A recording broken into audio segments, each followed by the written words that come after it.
For years, we've been sold this incredible vision of the future. You click buy on your phone, and just minutes later, a drone gently drops your package right on your doorstep. We've all seen the cool commercials, right? But look outside. The sky is pretty empty. So what's the deal? Why is the future of delivery still stuck on the ground? Well, the answer is way closer than you think. In fact, it's literally right over your head. All right, first up, the drone gridlock. It really does feel like the future is stuck in traffic, doesn't it? We have all this amazing technology, but something is holding back that swarm of delivery drones we were all promised was just around the corner. And let's get one thing straight. It's not the drones. The tech is absolutely ready. We have these super smart autonomous drones that can handle complex environments, no problem. The hardware is sitting on the shelf, ready to go. The real roadblock is something invisible. Which brings us to the million-dollar question, right? If the drones are ready to fly, and companies like Amazon and Walmart are eager to use them, and we're all sitting here waiting for our stuff, what is the holdup? Seriously, where are all the drone deliveries? And here's the twist. The answer is something most of us have never, ever thought about: property rights. Turns out the biggest hurdle isn't a bug in the software or a problem with battery life. It's a massive legal fight over who actually owns the air just a few hundred feet above our homes. Okay, so to really get a grip on today's drone traffic jam, we have to go all the way back to 1946. And this is a fantastic story. It's about a legal showdown between a humble chicken farmer and the entire United States Air Force. For hundreds of years, the law was pretty simple, based on this old Roman idea. If you own the land, you own everything above it, all the way up to the heavens. Simple. But then, of course, we invented the airplane, and that changed everything. So in 1926, the government created a public highway in the sky. But the real game changer, the one that affects us today, came in 1946 with a court case called United States versus Cosby. And this is the guy at the center of it all, Thomas Lee Cosby. He was a chicken farmer in North Carolina, and the military started flying these heavy bomber planes out of a nearby airfield, just 83 feet over his property. The noise was so intense that his chickens would literally panic and fly straight into the walls of the coop, killing themselves. It completely destroyed his business. So he did something incredibly brave. He sued the US government. And you won't believe it, but the Supreme Court actually sided with him. They made this landmark ruling and said that a landowner has exclusive rights to the space directly above their property. And check out this powerful line from the decision. Invasions of that airspace are in the same category as invasions of the surface. It's basically saying trespassing in your air is the same as trespassing on your lawn. So here's the big takeaway. That case essentially split the sky into two zones. Think of it like this. Everything above about 500 feet is navigable airspace. It's a public highway regulated by the FAA for planes and helicopters. But the air below that 500-foot ceiling, that's considered the immediate reaches, and it's your private property. And guess where delivery drones need to fly to get to your house? Yep, right through that lower, privately owned zone. Well, this creates a huge problem. How can a company fly a drone from a warehouse to your front door if it has to cross thousands of individual, privately owned airlots? That brings us to our next section, the Sky Marketplace, and this radical new idea of building digital roads in the air. I mean, really think about the challenge here. It's massive. For just one delivery route, a company would have to get permission from maybe hundreds of different homeowners. Imagine the paperwork, the negotiations.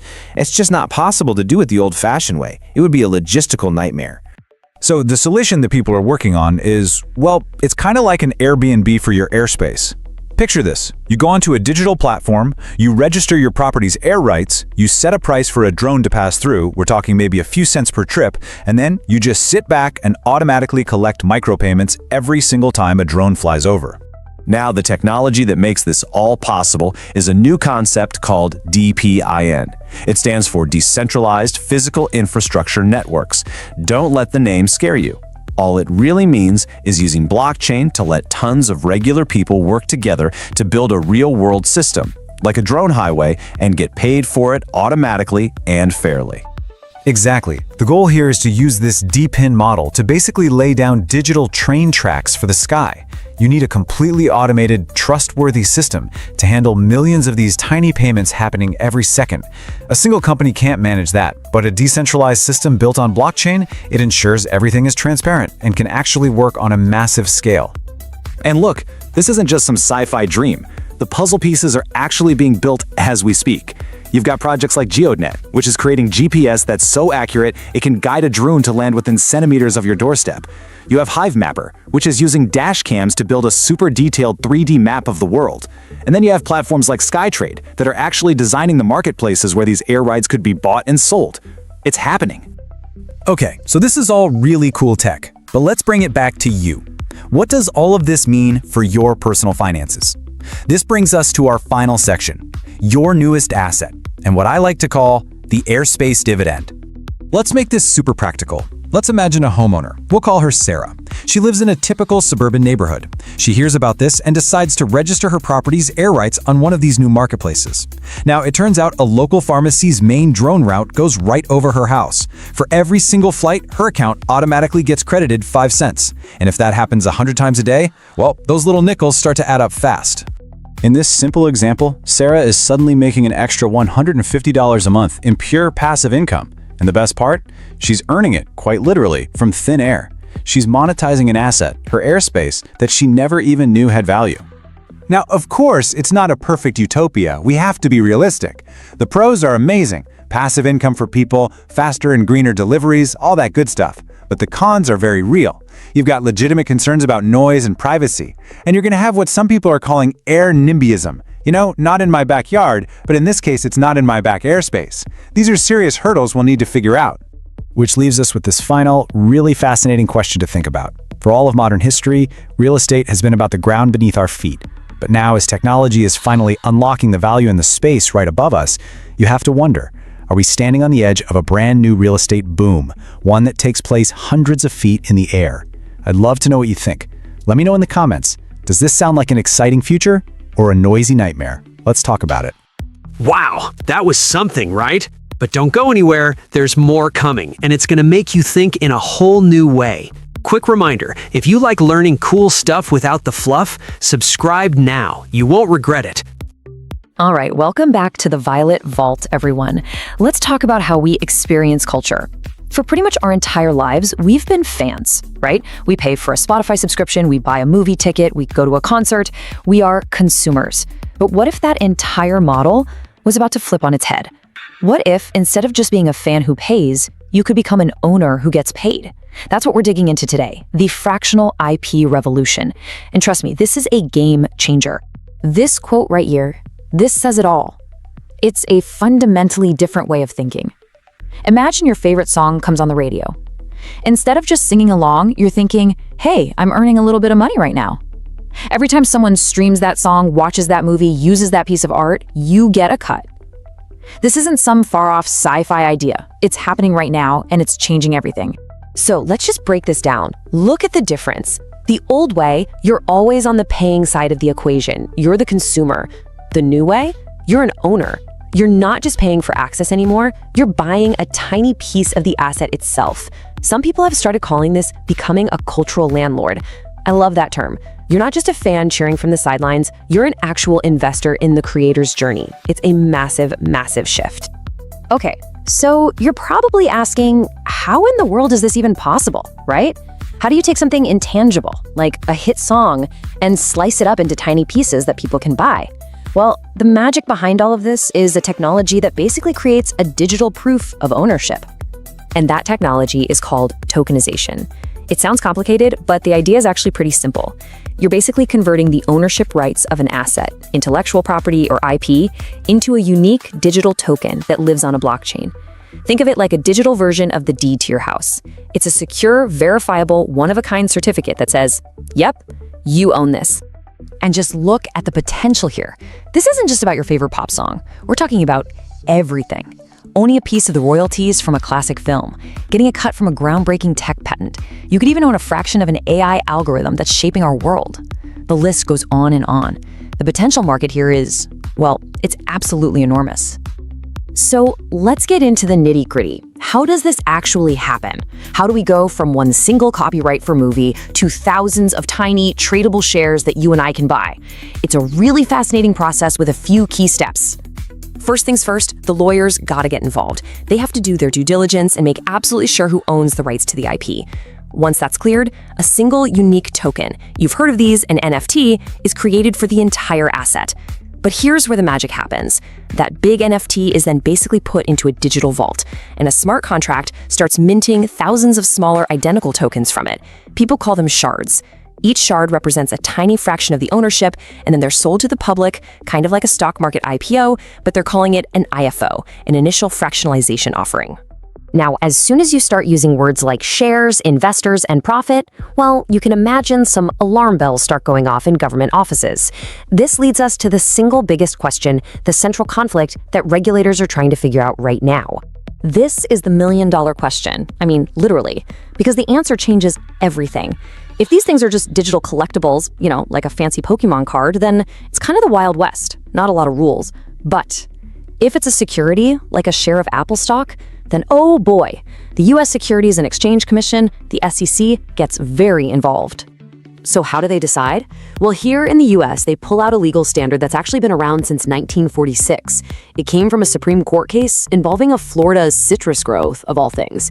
It's called the Howey test, and it has 4 simple questions you have to answer to see if something is an investment contract, which is just another name for a security. So let's just walk through this, because it's pretty clear. 1, is there an investment of money? Yep, people are buying these with real money. 2, is it a common enterprise? You bet. Everyone who buys a shard of a song is in it together. If the song becomes a massive hit, everybody wins. 3, is there a reasonable expectation of profit? Oh, absolutely. That's the whole point for most people. They're hoping to sell it for more later on. And 4, does that profit come from the efforts of others? For sure. The value depends on the artists going on tour or the platform promoting the IP. So as you can see, it kind of checks every single box. And that's why most legal experts are looking at this and saying, yeah, that looks, walks, and quacks like a security. Okay, so common sense would tell you that spreading ownership out, making it more democratic, is always a good thing, right? More people get a piece of the pie. But here's where it gets really interesting. Researchers have found a surprising, kind of counterintuitive twist to all of this. A study from the National Bureau of Economic Research dove into the music industry, and what they found was pretty startling. The more owners a song has, the less likely it is to actually get licensed for something big, like a movie or a Super Bowl commercial. The probability actually goes down. And the reason why is, well, it's just a giant headache. It's something called negotiation gridlock. Think about it. If you're a movie producer in Hollywood and you want to use a song, would you rather call one person and make one deal? Or would you rather try to hunt down 500 different investors scattered all over the country and get all of them to agree? It's a logistical nightmare. So paradoxically, breaking ownership into too many pieces can actually make it harder for that art to be used and to make money for everyone. So let's fast forward a bit. Let's assume we sort out all the regulations and the logistical problems. What does this future actually look like? What does a mature marketplace for this stuff feel like? Well, the grand vision is basically a stock market, but for culture. The parallels to the world of finance we already know are really strong. A company goes public with an IPO, a song goes public with an IFO. You can buy an ETF to get a basket of different stocks. In the future, you could buy a basket of NFTs to invest in, say, the entire Billboard Top 40, or a whole catalog of films from a specific director. It's very similar to how a real estate investment trust, or a REIT, lets you invest in a portfolio of properties. And this isn't just a cool idea. The potential returns are pretty compelling. Data from a platform called Royalty Exchange shows that the average annual return on music royalties has been hovering around 12.6%. Now that is a really attractive number, especially because that income isn't necessarily tied to the wild swings of the stock market. That makes it a potentially powerful tool for diversifying your portfolio. And on top of all that, the blockchain technology that this is all built on makes the whole system incredibly efficient. Smart contracts can automatically track every time a song is played or a movie is streamed, and instantly, send the right amount of royalties to every single fractional owner. This cuts out a ton of the old school middlemen, which means lower costs and faster, fairer payments for both the creators and the investors. It's a win-win. So this all brings us back to that huge idea from the beginning. We are moving into a world where you can own a direct financial piece of the culture that you love and that defines our lives. So I want to leave you with this question to think about. If you could own a piece of any song, any movie, or any work of art in history, what would it be? Let me know down in the comments. I'd love to hear what you choose. Wow, that was something, right? But don't go anywhere, there's more coming, and it's going to make you think in a whole new way. Quick reminder, if you like learning cool stuff without the fluff, subscribe now. You won't regret it. All right, welcome to the Violet Vault. Let's talk about your savings account. You know, that money you've got sitting there? What if I told you it's not really just sitting there? Today, we're going to explore a powerful idea, how you can stop just being a customer of your bank and actually start acting like the bank. We're talking about turning your cash from a lazy, passive pile into a seriously productive asset. Whoa, okay, that's a pretty intense statement to kick things off with, right? Your bank account is a lie. Now, it's not a total lie, but it's definitely not the whole truth. See, you probably think your money is just chilling in that account, safe and sound, waiting for you. But that's not what's happening. Not at all. That money is out there hustling 24/7. The real question, the one they don't exactly advertise, is who is it really working for? And this right here puts it all into perspective. Look at the two sides of this. On your side of the deal, you get what they call a high-yield savings account. And maybe you're getting 4 or 5% a year, which, sounds okay. But now look at what they're doing with your cash. They take our money, yours, mine, everybody's, pool it all together, and use it to facilitate trillions of dollars in global trade and loans. They're making billions, with a B, in fees. They're basically running a massive global financial machine with our capital, and they're keeping almost all the profit. So, this is the big question. This is where everything starts to shift. What if you could be the bank? And I'm not just throwing that out there as some cool hypothetical idea. This is the entire foundation of a financial revolution that's happening right now called decentralized finance, or DeFi. What if you could just cut out that massive middleman? And what if you could be the one providing that liquidity for global commerce and earning those transaction fees directly? This is the mindset shift we are diving into today. So how is this even possible? Well, say hello to something called a personal automated market maker, or a personal AMM. But I absolutely love this nickname for it, the idle cash killer, because that's exactly what it does. It takes this whole concept of idle cash, money just sitting around doing nothing for you, and it completely demolishes it. Your money is no longer a spectator sitting in the stands. It's on the field, actively playing the game. So, how does it actually work in practice? It sounds complicated, I know, but it breaks down into this really simple, powerful 3-step loop. First, you deposit your cash. Now, in the DeFi world, this is usually done with something called stablecoins, which are basically just digital US dollars, so it's 1-to-1. Super simple. Second, your money helps facilitate trades. It's automatically used by a protocol to help people all over the world swap different assets 24/7. And third, the best part, you earn. Because your money is providing that crucial service, you get to collect a piece of the transaction fees from every single trade that happens in that pool. Let's make this super real with a quick story. Meet John from Austin and Clara from Miami. They both worked hard and saved up $20,000. Now, John does the traditional smart thing, right? He puts it in that high-yield savings account. But the thing is, after you factor in inflation eating away at his money, and then the taxes he has to pay on the little interest he makes, he's actually losing buying power. He's losing money safely. Now look at Clara. She takes her 20 grand and puts it into a stablecoin liquidity pool. Her money is now the backbone for global commerce. She's not a customer anymore. She is the exchange. She's earning a tiny piece of thousands of transactions every single day. See the difference? Okay, so what's the engine that's making all this possible for Clara? It's the automated market maker, the AMM we talked about. The absolute best way to think about this is like a financial robot. It's just code. In the old world, you needed a big bank or a broker in New York City to sit in the middle and match up buyers and sellers. The AMM does that job automatically, using the pool of money that people like you and me provide. There are no middlemen, no office hours, no holidays. It just works, nonstop. All right, let's just walk through this picture here because it shows you exactly what's happening. So over on the left, that's you, the liquidity provider. You deposit 2 different assets into this big digital pot, right? The pool. Now you officially own a share of that pot. Then in the middle, a trader, could be from anywhere in the world, comes along and wants to swap one of those assets for the other. They use your pool to do it, and for that convenience, they pay a small fee. And here's the magic. That fee doesn't go to some big corporation, it goes right back into the pot. So as you can see over on the right, the whole pot just got a little bit bigger. And because you want a piece of it, your share is now worth more. That's it. That's how you earn a return. Okay, we gotta pause here. Deep breath. Because everything I just said sounds incredible, I know. But we have to have a very real, very honest conversation right now. This is not risk-free. Let me say that again. This is not a magic money box. When you make the choice to step into the role of the bank, you also have to accept the risks that come with being the bank. There's a reason your traditional savings account pays you almost nothing. It's because they've taken on all the risk for you. In DeFi, the potential for higher returns comes with a different set of risks that you personally have to manage. Now, the biggest and most unique risk in this space is something called impermanent loss. I know, the name sounds super technical and kind of scary, but let's just break it down. Think of it as what-if risk. Imagine you put in, say, US dollars and some digital asset into a pool. If the price of that digital asset suddenly skyrockets to the moon, you might look back and think, man, I actually would have made more money if I had just held on to my assets instead of putting them in the pool. That's all it is. It's an opportunity cost. Now, the goal is always that the fees you earn from all the trades will more than make up for this potential loss. But it is a key risk you absolutely have to understand. And it's not just impermanent loss. There are a few other critical risks to keep on your radar. First, there's smart contract risk. Remember that financial robot?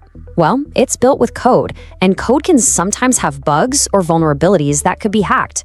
Then there's protocol risk. That means the entire platform you're using could fail, or even worse, turn out to be a scam, what they call a rug pull. If you're using stablecoins, there's also a small but real chance they could lose their $1 peg. And maybe the most important one to wrap your head around, unlike your bank account, these funds are not FDIC insured by the US government. You are your own safety net here. So, you hear all those risks and it can sound a bit daunting, I get it. But when you weigh them against the potential, you start to see that this is about something so much bigger. This quote from the book, The Sovereign Individual, it nails it. This technology isn't just a new way to try and earn a return, it's part of a fundamental shift toward financial autonomy. It's creating a world where anyone, anywhere, can participate in global finance on their own terms, without asking for permission from the old gatekeepers. Okay, so let's bring it all together. What are the key lessons here? Number one, and this is the most empowering part, you can be the bank. You can cut out the middleman and earn from the financial activity you enable. Number two, your cash doesn't have to be lazy anymore. You can turn your idle savings into a truly productive asset. Number three, and this is non-negotiable, you have to understand and be comfortable with the risks. This is an active role, not a passive one, like a savings account. And finally, when you put it all together, this is about true financial empowerment. You're stepping out of the role of a simple consumer and becoming a direct participant in a whole new financial system. So I want to leave you with this final thought to really chew on. The very definition of a bank is changing. It's no longer just a building you go to. It's an action you can take, a role you can play. So the question I have for you is, what does being your own bank mean to you? What could that really unlock for your financial future? Let me know in the comments, what's the first step you're going to take after watching this? I genuinely love to hear your thoughts. Thanks for hanging out at the Violet Vault. Thank you for spending time with us here at the Violet Vault. Don't forget to like, subscribe, and drop your thoughts in the comments below. I'd love to hear from you. Until next time, stay focused and keep growing.